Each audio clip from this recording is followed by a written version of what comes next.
Minify business యాప్ని download చేసుకోండి. మినిఫైలో business list చేయడం వల్ల చాలా లాభాలు. తక్కువ ఖర్చుతో ఎక్కువ మార్కెటింగ్, లోకల్ కస్టమర్లకు ఎక్కువ reach, direct calls and WhatsApp enquiry, 24/7 online visibility, సెర్చ్లో ఈజీగా కనిపించడం, నమ్మకం అండ్ బ్రాండ్ విలువ పెరుగుతుంది. ఎక్కువ లీడ్స్ అండ్ కస్టమర్లు, బిజినెస్ గ్రోత్ వేగంగా. ఇప్పుడే మీ బిజినెస్ను మినిఫైలో లిస్ట్ చేయండి. మరిన్ని వివరాలకు కింద ఉన్న నెంబర్కి కాంటాక్ట్ అవ్వండి. 9951505134.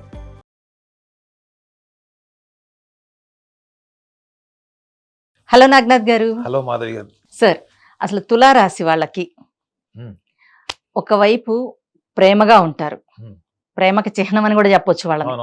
ఇంకొక వైపు అదే తులారాశి వాళ్ళు కోపిష్టి, ఆవేశపరులు, అసలు ఇంకేమైనా అంటే ఎక్కడ లేని ఉపద్రవాలని కూడా చెప్పొచ్చు వాళ్ళ మనస్తత్వాన్ని బట్టి. అయితే వీళ్ళు అసలు ఎదుటి వ్యక్తిలో, ఈ వ్యాలంటైన్స్ డే సందర్భంగా నేను అడుగుతున్నాను, ఎదుటి వ్యక్తిలో వీళ్ళకి నచ్చే లక్షణాలు ఏంటి, ఎటువంటి లక్షణాలు ఉన్న వ్యక్తుల్ని వీళ్ళు ఇష్టపడతారు? ముందుగా వీళ్ళు అంటే ఎదుటి వ్యక్తిలో ఎటువంటి లక్షణాలు వీళ్ళు ఇష్టపడాలంటే వాళ్ళలో ఉండాలి. ఓకే, అయితే ఈ వ్యాలంటైన్స్ డే వీళ్ళకి ఏమైనా సక్సెస్ అవుతుందంటారా? దీని గురించి ఒకసారి చెప్పండి సార్. అంటే మాధవి గారు, ప్రతి మనిషికి కూడా ఒక పెక్యులియర్ వ్యక్తిత్వం, ఆలోచన విధానం, understanding capabilities, okay, and executing their own self, okay, వాళ్ళని వాళ్ళు బయట ప్రపంచానికి పరిచయం చేసుకునేటువంటి లక్షణాలు, ఇవన్నీ ప్రతి మనిషిలో ఉంటాయి.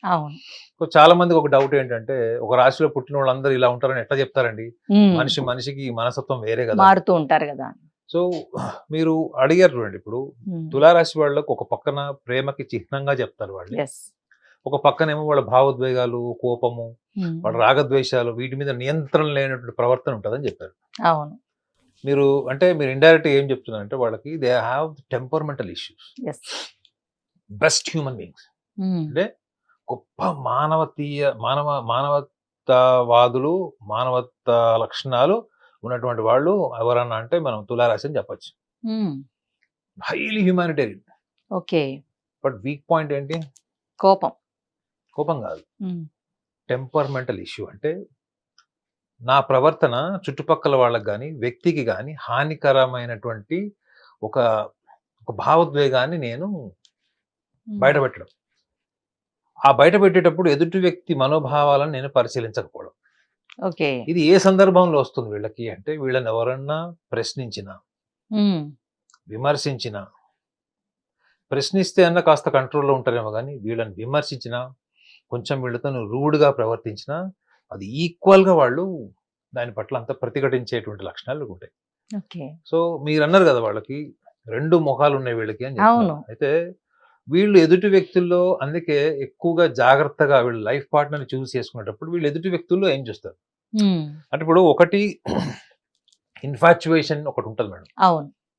ఇప్పుడు మీకు స్మితా పాటిల్ గారు ఐడియా ఉండే ఉంటారు. చనిపోయారు ఆమె, చాలా యంగ్ ఏజ్ లో చనిపోయినట్టు హీరోయిన్. నేను స్కూల్ ఏజ్ లో ఉన్నప్పుడే ఆమె నాకు నచ్చింది. స్కూల్ 7th క్లాస్ లో. నేను ఎప్పుడు టీవీలో చూస్తున్నప్పుడు చూసి మా అమ్మకి చెప్పాను, నేను పెళ్లి చేసుకుంటాను.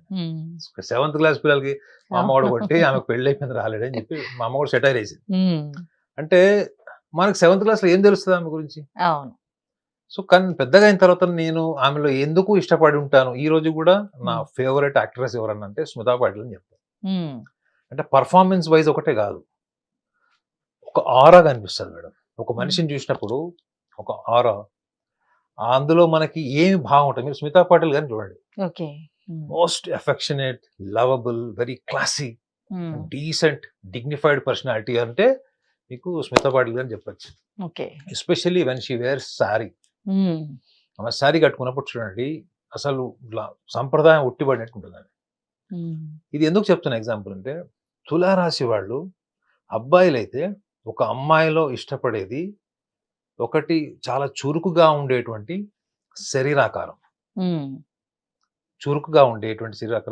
దానికి తగ్గట్టుగా వస్త్రాలంకరణ, డ్రెస్సింగ్ సెన్స్. ఓకే, వస్త్రాలంకరణ, డ్రెస్సింగ్ అంటే మనం ఏదైతే మనం వాళ్ళకి పర్సనాలిటీకి సూటబుల్ డ్రెస్ మనం చూడంగానే అట్రాక్ట్ అయ్యేది అది. తర్వాత మనం ప్రపోజ్ చేస్తామా లేదా అంటే వాళ్ళకి ఆల్రెడీ పెళ్ళి అంటే మనం ఏం చేస్తాం, స్మితా పటేల్ లాగా. సో వీళ్ళు అట్రాక్ట్ అయ్యేది మాత్రం ఖచ్చితంగా ఒక మనిషి రూపం, అందులో సాంప్రదాయబద్ధంగా ఉండేది, traditional way traditional aura should appear as traditional, అంటే చూడంగానే ఇట్లా ట్రెడిషనల్ గా సంప్రదాయబద్ధంగా ఉండి ఆ చూసే చూపులో గాని, ప్రవర్తనలో గాని, నడకలో గాని, వ్యవహార శైలిలో గాని చాలా సున్నితత్వము, ఒక మంచి ప్రేమతత్వం కనిపిస్తుంది. కొంతమందిని మనం ఐస్ లో చూడంగానే అనిపిస్తుంది, అబ్బా ఎంత లవబుల్ ఐస్ అనిపిస్తుంది. కొంతమంది మాట్లాడుతుంటే ఎంత సాఫ్ట్ స్పోకెన్ అనిపిస్తుంది. అవునా? ఆ లక్షణాలని తులారాశి వాళ్ళు చూస్తారు. చూడండి, విచిత్రం ఏంటంటే అమ్మాయిలు కూడా అదే చూస్తారు. అమ్మాయిలు కూడా ఒక మంచి స్ట్రక్చర్డ్ కార్బ్డ్ అపియరెన్స్ చూస్తారు ఒక అబ్బాయిలో. ఓకే, దానికి తగ్గట్టుగా మంచి డ్రెస్సింగ్ సెన్స్ ఉండాలి, ముఖ్యంగా కలర్ కాంబినేషన్ బాగుండాలి మేడం. మీకు మంచి పర్సనాలిటీ ఉంది కానీ పనికి మాలిన డ్రెస్ కాంబినేషన్, కింద వైట్ ప్యాంట్ పైన గ్రీన్ షర్ట్, కింద వైట్ ప్యాంట్ పైన రెడ్ షర్ట్ వేస్తారు వేయండి. అట్లా కాకుండా ఒక మంచి డ్రెస్సింగ్ సెన్స్ ఉండాలి, మంచి కార్బ్డ్ స్ట్రక్చర్, అంటే మంచి పర్సనాలిటీ ఉండాలి. ఇది జస్ట్ టు అట్రాక్ట్, అంటే వాళ్ళ ఐ క్యాచింగ్ అనమాట. ఇట్లా చూడంగానే ఇట్లా ఆప్టికల్ స్టిమ్యులై అంటారు, ఇట్లా చూడంగానే టక్కుమని అది వాళ్ళకి మీకు తులారాశి వాళ్ళు అబ్బాయిలు అమ్మాయిలు చూస్తారు. కొంచెం దగ్గరకు వచ్చిన తర్వాత తులారాశి వాళ్ళ అమ్మాయిలు కానీ అబ్బాయిలు కానీ నాలెడ్జ్ చూస్తారు మేడం, గుర్తుపెట్టుకోండి. ఇంటలెక్చువల్ నాలెడ్జ్ చూస్తారు, అంటే మీరు దేని గురించి మాట్లాడుతున్నప్పుడు అది వాళ్ళకి వినసొంపుగా ఉండాలి, వాళ్ళందరూ లీనమైపోవాలి, అబ్బా అనిపించాలి. వాడు గుర్తుపెట్టుకోండి, ఒక్కసారి ఫిజికల్ అపియరెన్స్ అట్రాక్షన్ ఓన్లీ అది సూపర్ఫిషియలే. ఒక్కసారి మీరు దగ్గరకు వచ్చినప్పుడు మీ నాలెడ్జ్ చూస్తారు వాళ్ళు, మీలో ఎంత నాలెడ్జ్ ఉంది, ఎంత క్లారిటీ ఉంది, ఎంత మీకు subject related, any subject related చేసే పని మీద దాని మీద అది మీ గురించి పూర్తిగా తెలుసుకుంటారు వాళ్ళు.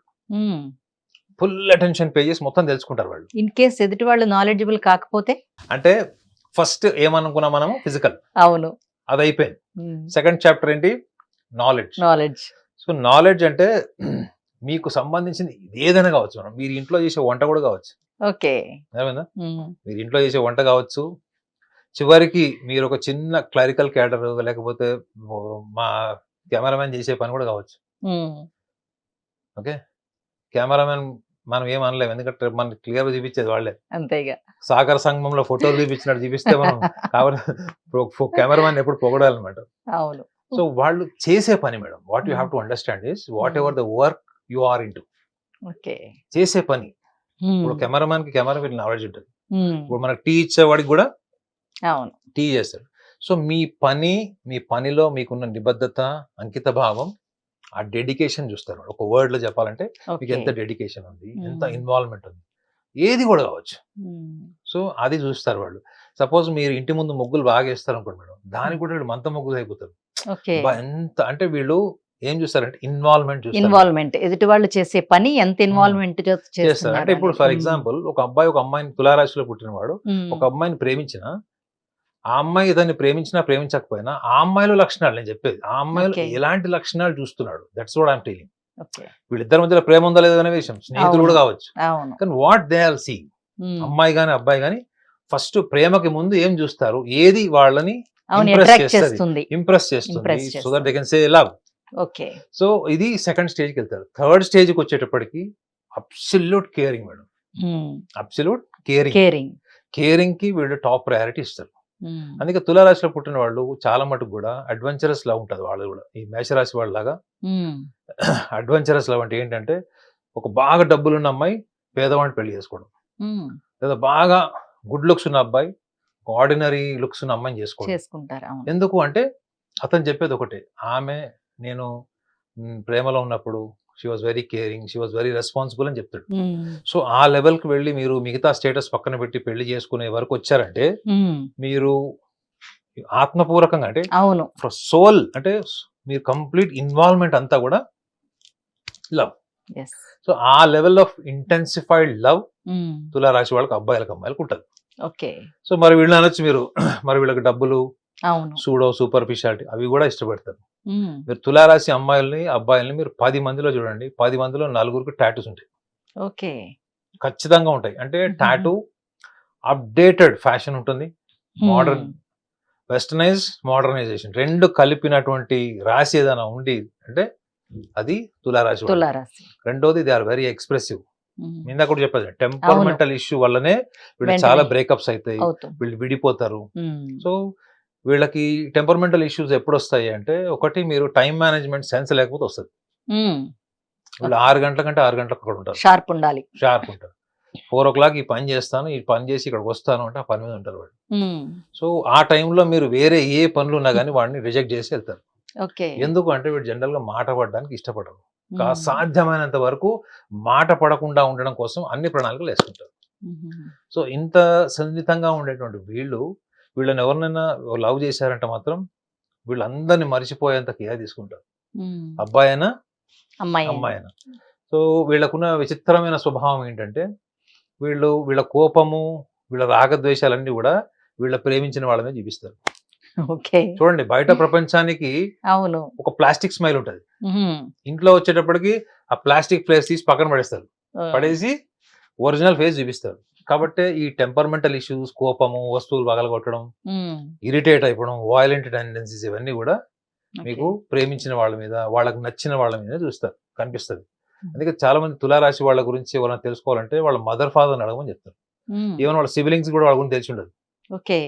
అంటే వాళ్ళ మనసులో ఉన్నది ట్రాన్స్పరెంట్ గా ఓపెన్ అయ్యేది వాళ్ళ దగ్గరే. సో కాబట్టి తులారాశి అమ్మాయిని ఇంప్రెస్ చేసుకోవాలంటే వాళ్ళ పేరెంట్స్ ని మీరు ఇంప్రెస్ చేసుకోవాల్సిన అవసరం ఉందా లేదా? ఉందిగా. మీరు వాళ్ళ పేరెంట్స్ ఇంప్రెస్ చేసుకుంటే వీళ్ళకి రిస్క్ ఇష్టం ఉండదు madam. They don't like risk, adventures, risk అనేది ప్రతిసారి వీళ్ళు ఇష్టపడరు. కాబట్టి వాళ్ళ పేరెంట్స్ ని కూడా మీరు కన్విన్స్ చేశారనుకోండి వీళ్ళ జర్నీ ఇంకా చాలా హ్యాపీగా ఉంటుందని. సో సాధ్యమైనంత వరకు వీళ్ళు వైలెంట్ టెండెన్సీస్ ని, అగ్రెసివ్, అడ్వెంచరస్ లైక్ మేషరాశి అలాంటి వాళ్ళకి వాటికి కంప్లీట్ గా వ్యతిరేకంగా ఉంటారు. సాధ్యమైనంత వరకు కూడా అమికబుల్, వెరీ పాజిటివ్, మంచి లవబుల్ ఎన్విరాన్మెంట్ ఇష్టపడతారు. అలాంటి వ్యక్తుల్ని వీళ్ళు పెళ్లి చేసుకోవడానికి ఇష్టపడతారు. రేర్ పీపుల్ ఎలా అంటే వాళ్ళు ఇంకా అడ్వెంచర్ చేసి అన్ని వదిలేసి నాకు ఎవరు అవసరం లేదని వెళ్ళేవాడు ఉంటారు. కానీ వీళ్ళు కుటుంబ సభ్యుల్ని వదిలేసి వెళ్ళారు అంటే ఖచ్చితంగా కుటుంబ సభ్యుల నుంచి వీళ్ళకి ప్రేమ దక్కలేదు, వాళ్ళు సరిగా ట్రీట్ చేయలేదు, లాయల్టీ లేదన్నది అర్థం చేసుకోవాలి. సో ఇన్ని లక్షణాలు ఉన్న వీళ్ళు వ్యాలంటైన్స్ డే కలిసి వస్తుందని అడిగారు. అవును, ఈ లక్షణాలని గనక దృష్టిలో పెట్టుకుంటే ఈ వ్యాలంటైన్స్ డేకి, next Valentine's day or coming up all Valentine's డేకి ఒకటే పార్ట్నర్ ఉంటాడు. సో తులారాశి వాళ్ళ మీద ఒక రూమర్ కూడా ఏముంటుందంటే దే ఆర్ ఫ్లింగ్స్ అంటే దే ఆర్ ఫ్లర్ట్స్ అని ఉంటుంది. కానీ I don't think so they are flirts. వాళ్ళు ఫ్లర్ట్స్ కాదు. వాళ్ళు ఏంటంటే తొందరగా అట్రాక్ట్ అవుతారు, అట్రాక్ట్ అవుతున్నట్టు మాట్లాడతారు. కానీ వాళ్ళకే తెలియదు ఏంటి, నేను మాట్లాడితే అవతల వాడు నన్ను ఇలా రిసీవ్ చేసుకుంటారని వాళ్ళకి తెలియదు. వాళ్ళకి తెలియకుండానే ఎదుటి వ్యక్తులు వీళ్ళని పొగిడినా, అటెన్షన్ పే చేసినా వాళ్ళకి ఎక్కువ టైం కేటాయించేసి ఒక్కొక్కసారి బాయ్ ఫ్రెండ్ గర్ల్ ఫ్రెండ్ కూడా మర్చిపోతారు వీళ్ళు. వాళ్ళకి ఏం డౌట్ వస్తుంది, నాకన్నా ఇంపార్టెన్స్ ఎవరికో ఇస్తుంది అంటే ఏదో ఫిట్టింగ్ ఉందనుకుంటారు. కానీ నిజంగా వాళ్ళు అలా ఉండరు. తులారాశి వాళ్ళు ఎంత జెన్యున్ గా ఉంటారంటే వాళ్ళు వాళ్ళ పార్ట్నర్ తోని వాళ్ళు అన్ని షేర్ చేసినా చేయకపోయినా వాళ్ళ పార్ట్నర్ అబ్సెన్స్ లో కూడా వాళ్ళు అంత జెన్యున్ గా వాళ్ళ ఎమోషన్స్ ని, ఫీలింగ్స్ ని కూడా అంత క్యారీ చేస్తారు. వాళ్ళు ప్రతి నిమిషం వాళ్ళ భావోద్వేగాలు ఉంటారు. వాళ్ళకి ఇష్టమైనది ఏంటి, ఇష్టం లేదండి, ప్రతి చోటకి వెళ్తారు. వాళ్ళ పార్ట్నర్కి ఏదైనా నచ్చింది అనుకోండి, అక్కడ షాపింగ్ సెంటర్ లో అది కొంటారు, లేదా దాన్ని రిలేట్ చేస్తారు, ఇది ఆయనకు బాగుంటుందని, ఆమెకు బాగుంటుందని. సో అంత ఎమోషనల్లీ వాళ్ళు కనెక్టెడ్ ఉంటారు. కాబట్టి వాళ్ళు ఫ్లర్ట్స్ అన్న ఇంప్రెషన్ ఎందుకు వస్తుందంటే వాళ్ళ కోపం వచ్చినప్పుడు వాళ్ళు ఏం చేస్తారంటే ఎదుటి వాళ్ళని బాధ పెట్టాలనో, ఎదుటి వాళ్ళు డిస్టర్బ్ అవ్వాలని చెప్పి ఇంకోళ్ళకి ఇంపార్టెన్స్ ఇస్తారు. ఆ టైంలో ఎవడైతే ఇప్పుడు మధ్యలో దూరాడో మీకు వివేక్ ఒబెరాయ్ స్టోరీ తెలిసే ఉంటది. సల్మాన్ ఖాన్ కి ఐశ్వర్య గొడవైనప్పుడు ఐశ్వర్య తెలివిగా వివేక్ ఒబెరాయ్ కి క్లోజ్ అయింది. అప్పుడు కూడా ఏదో ఒక ఈ న్యాచురల్ కలామిటీస్ ఏవో వస్తే అందులో ఒక క్యాంపెయిన్ లాగా వివేక్ ఒబెరాయ్ వెళ్ళినప్పుడు ఐశ్వర్య కూడా అందులో క్యాంపెయిన్ లో ఉంది. కానీ ఐశ్వర్య ఎంత క్లోజ్ అయిందంటే సల్మాన్ ఖాన్ కి విపరీతంగా కోపం వచ్చి ఎంత అయింది. కానీ ఆయన పెళ్లి చేసుకుందా లేదు. మేబీ ఆ టైంలో ఆమె ప్రొవోక్ చేసినట్టు ఉంటుంది, సల్మాన్ ఖాన్ బాధ పెట్టాలని, లేకపోతే ఆయన మీద రివెంజ్ తీసుకోవాలని అని ఏదో ఒకటి సైకలాజికల్ ఉండొచ్చు, నేను అనుకుంటున్నా అట్లా. సో అట్లాంటి ఎన్విరాన్మెంట్ క్రియేట్ చేస్తారు తప్ప వీళ్ళు పార్ట్నర్స్ కి దూరం వెళ్ళిపోయి డిస్కనెక్ట్ చేయడం వల్ల జరగదు. కానీ ఇంప్రెషన్ ఏం పడుతుంది, వీళ్ళు ఎవరితోనో తిరిగారు, ఎవరితోనో ఎఫైర్ ఉంది, ఇలాంటి భ్రమల్లో ఉంటారు. అది ఎప్పుడు అంటే వీళ్ళని నెగ్లెక్ట్ చేసినా, వీళ్ళ పార్ట్నర్ వేరే వాళ్ళకి ఇంపార్టెన్స్ ఇచ్చినా ఈ తెలివి బయటకు వస్తుంది. కాబట్టి ఇది అర్థం చేసుకోవాలి, అవాయిడ్ చేస్తున్నారు అనుకుంటారు. ఇప్పుడు మీరు బిపాషా బసు గురించి కూడా ఒకటి చెప్పాలి. ఆమె బాయ్ ఫ్రెండ్ ఎవరు, జాన్ అబ్రహం. జాన్ అబ్రహం కి ఈమెకి గొడవలు అయినప్పుడు ఈమె ఆల్టర్నేటివ్ గా ఒక ఫంక్షన్ కి ఎవరిని తీసుకుపోయింది, దగ్గుపాటి రాణాని తీసుకుపోయింది. దగ్గుబాటి నాన్న కావాలని తీసుకుపోయింది, వీళ్ళిద్దరి మధ్య గొడవ. అంటే నీ ఎంత హైట్ పర్సనాలిటీ ఉన్నాడు, నాకు ఇంకో బాయ్ ఫ్రెండ్ సౌత్ ఇండియాలో ఉన్నాడు అని తీసుకుపోయింది. ఇది అప్పుడు వచ్చినటువంటి కథనాలే, మ్యాగజైన్ లో వచ్చినవి. సో ఒక అమ్మాయిలో ఆ ఇన్సెక్యూరిటీ వచ్చినప్పుడు, ఆ అమ్మాయి అవతల వాళ్ళు ప్రొవోక్ చేసినప్పుడు, ఎదుటి వాళ్ళకు కూడా ఛాలెంజింగ్ ప్రొవోకేటివ్ ఎన్విరాన్మెంట్ క్రియేట్ చేయడానికి ఇట్లాంటి పనులు సర్వసాధారణంగా జెలసీ వల్ల చేస్తారు.